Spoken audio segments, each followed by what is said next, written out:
जसप्रीत बुमराह मेरे जरिए सब पैसा कमा रहे हैं, मुझे दुआ देंगे। एक तेज गेंदबाज का करारा जवाब। क्रिकेट के मैदान में रफ्तार और सटीकता का दूसरा नाम बन चुके जसप्रीत बुमराह भारतीय टीम के लिए एक अमूल्य रत्न है। उनके यॉर्कर, धीमी गेंद और खतरनाक बाउंसर उन्हें दुनिया के सबसे खतरनाक गेंदबाजों में शुमार करती है। लेकिन इस चमकती हुई तस्वीर का एक दूसरा पहलू भी है। लगातार चोटें और वर्कलोड मैनेजमेंट को लेकर होने वाली आलोचना। ये एक ऐसा धुंध है जिससे हर बड़ा खिलाड़ी जूझता है और बुमराह भी इससे अछूते नहीं है। हाल ही में इंग्लैंड दौरे पर दूसरे टेस्ट से बाहर बैठने के बाद बुमराह को चौतरफा आलोचना का सामना करना पड़ा। लीड्स में हुए पहले टेस्ट में पंजा खोलने के बावजूद उन्होंने एजबेस्टन टेस्ट नहीं खेला था, जबकि 2 मैचों के बीच 7 दिन का पर्याप्त ब्रेक था। कई क्रिकेट पंडितों और प्रशंसकों ने इस फैसले पर सवाल उठाए। उनकी फिटनेस और टीम के प्रति उनकी प्रतिबद्धता पर उंगलियां उठाई। ये सब एक ऐसे खिलाड़ी के लिए था जिसने लगातार भारतीय क्रिकेट को गौरव के पल दिए हैं। लेकिन जसप्रीत बुमराह सिर्फ मैदान पर ही नहीं बल्कि मैदान के बाहर भी एक योद्धा है। लॉर्ड्स में वापसी करते हुए उन्होंने अपनी वापसी का ऐलान धमाकेदार अंदाज में किया। लॉर्ड्स के ऐतिहासिक मैदान पर उन्होंने 5 विकेट हॉल लेकर न केवल अपने नाम को ऑनर्स बोर्ड पर दर्ज कराया बल्कि अपने आलोचकों को भी करारा जवाब दिया। ये उनके टेस्ट करियर का 15वां 5 विकेट हॉल था, जो उनकी निरंतरता और क्षमता का प्रमाण है।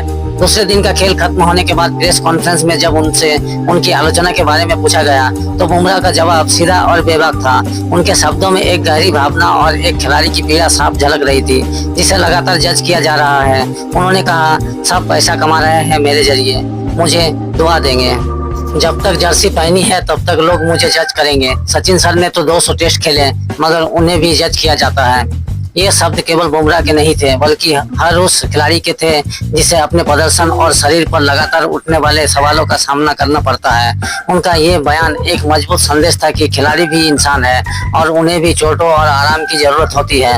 उनके लिए क्रिकेट सिर्फ एक खेल नहीं बल्कि उनका जुनून है और वे अपनी पूरी क्षमता से योगदान देना चाहते हैं। बुमराह ने जिस तरह से सचिन तेंदुलकर का उदाहरण दिया वो भी काफी मार्मिक था।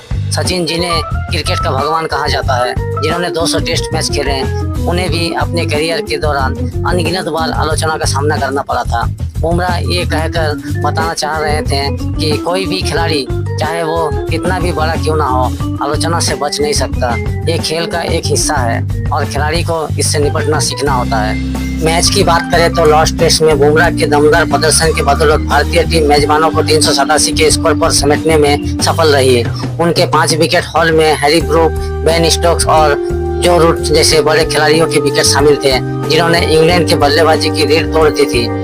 इसके अलावा उन्होंने क्रिस वोक्स और जोफ्रा आर्चर को भी पवेलियन का रास्ता दिखाया, जिससे इंग्लैंड की पारी जल्दी सिमट गई। दूसरे दिन का खेल खत्म होने तक भारत ने 3 विकेट के नुकसान पर 145 रन बना लिए थे। केएल राहुल अर्धशतक बनाकर क्रीज पर डटे हुए थे और ऋषभ पंत उनका बाखूबी साथ निभा रहे थे। भारतीय टीम अभी भी मेजबानों से 242 रन पीछे थी, लेकिन बुमराह की गेंदबाजी ने टीम को एक मजबूत स्थिति में ला खड़ा किया था। जसप्रीत बुमराह का ये बयान सिर्फ एक प्रेस कॉन्फ्रेंस का हिस्सा नहीं था बल्कि ये एक खिलाड़ी के दिल की आवाज थी। ये उन सभी आलोचकों के लिए एक जवाब था जो सिर्फ परिणामों पर ध्यान केंद्रित करते हैं और खिलाड़ी की मेहनत, संघर्ष और शारीरिक चुनौतियों को नजरअंदाज कर देते हैं। बुमराह ने यह साबित कर दिया कि वो सिर्फ एक महान गेंदबाज नहीं बल्कि एक मजबूत इरादों वाले इंसान भी है, जो हर चुनौती का सामना करने के लिए तैयार रहते हैं, चाहे वो मैदान पर हो या मैदान के बाहर। उनकी वापसी और उनके शब्दों ने ये स्पष्ट कर दिया है कि भारतीय क्रिकेट का ये सितारा अभी और चमकेगा और अपने आलोचकों को अपने प्रदर्शन से ही जवाब देगा।